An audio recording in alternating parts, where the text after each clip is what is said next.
بسم اللہ الرحمن الرحیم۔ السلام علیکم معزز سامعین، آپ نے بہت سی جادوئی اور طلسماتی کہانیاں پڑھی اور سنی ہوں گی جو جنات اور جادوئی کمالات سے بھری پڑی ہوں گی۔ آئیے انہی تمام باتوں پر مبنی ایک سچی کہانی جو اللہ کے نبی حضرت سلیمان کی کہانی ہے۔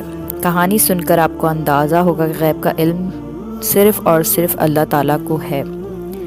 اللہ تعالیٰ نے طنز و تیز ہواؤں کو حضرت سلیمان کے تابع کر دیا، جنات کو بھی آپ کا فرمانبردار بنا دیا، آپ کو پرندوں جانوروں کی بولیاں بھی سکھا دیں۔ آپ نے صرف ان کی بات سمجھتے بلکہ ان سے بات چیت بھی کرتے۔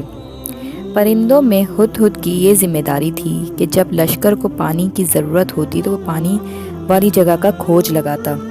ایک دن ہدہد کو آپ کی خدمت میں حاضر ہونے میں دیر ہو گئی تو آپ نے ناراضگی کا اظہار فرمایا۔ جلد ہی ہدہد نے آپ کی خدمت میں عرض کی، میں وہ بات دیکھ کر آیا ہوں جو آپ نے نہیں دیکھی۔ میں شہر سبا سے آپ کے پاس ایک یقینی خبر لایا ہوں۔ میں ایک عورت کو دیکھ کر آیا ہوں جو ان پر حکمرانی کرتی ہے اور اس کے پاس ہر شے ہے۔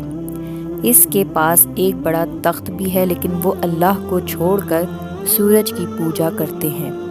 حضرت سلیمان نے یہ بات سن کر سبا کی سلطنت کی اصلاح کا فیصلہ کیا اور انہیں ایک خط لکھ کر اللہ اور اس کے رسول کی فرما برداری کی دعوت دی۔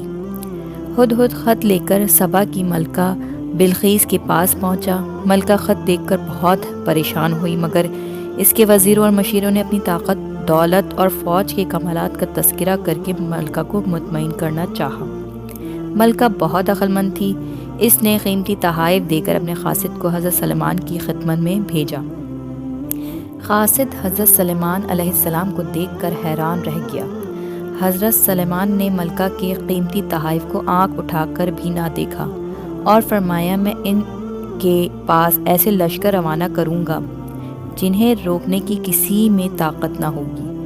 یہ پیغام لے کر قاصد جب ملکہ کے پاس پہنچا تو اس کی زبانی ملکہ کو علم ہوا کہ حضرت سلیمان علیہ السلام صرف بادشاہ ہی نہیں بلکہ اللہ کے نبی بھی ہیں۔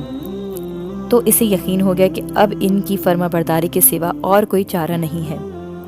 جب حضرت سلیمان علیہ السلام کو علم ہوا کہ ملکہ ان کی طرف آنے کی تیاری کر رہی ہے تو انہوں نے اسے روکنے اور اللہ تعالیٰ کی عطا کردہ طاقت دکھانے کے لیے اپنے درباریوں سے مخاطب ہو کر کہا، تم میں سے کوئی ہے جو ان کے پیچھے پہنچنے سے پہلے ملکہ کا شاہی تخت میرے پاس لے آئے؟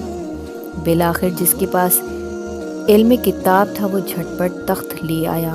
حضرت سلیمان علیہ السلام نے حکم دیا کہ اس تخت کو وضع بدل دو تاکہ میں دیکھوں ملکہ سبا اپنا تخت پہچانتی ہے یا نہیں۔ ملکہ جب دربار میں پہنچی تو بہت حیران ہو گئی اور سوچنے لگی، یہ تخت تو میرے تخت جیسا ہے، بلکہ لگتا ہے وہی ہے، مگر یہ یہاں کیسے پہنچا؟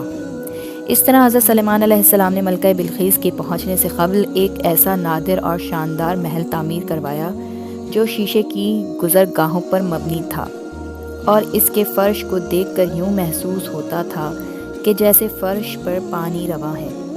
یہ سب جنات نے اللہ تعالیٰ کی عطا کردہ طاقت سے تیار کیا تھا۔ ملکہ محل کی شیشے نما عمارت دیکھ کر حیران رہ گئی۔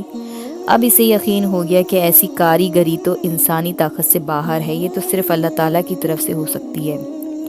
وہ ایک اللہ پر ایمان لے آئی۔ ان کے ایمان لاتے ہی پوری قوم سبا بھی ایمان لے آئی اور انہوں نے سورج کی پرستش سے توبہ کر لی۔ بے شک حضرت سلیمان علیہ السلام کو عطا ہونے والے تمام کمالات صرف اور صرف اللہ تعالیٰ کی ہی عطا کیے ہوئے تھے، اور وہ جسے چاہے عطا کر سکتا ہے۔ تو معزز سامعین، اس طرح سے ملکہ بلقیس نے اسلام قبول کیا اور وہ مسلمان ہو گئی۔ شکریہ۔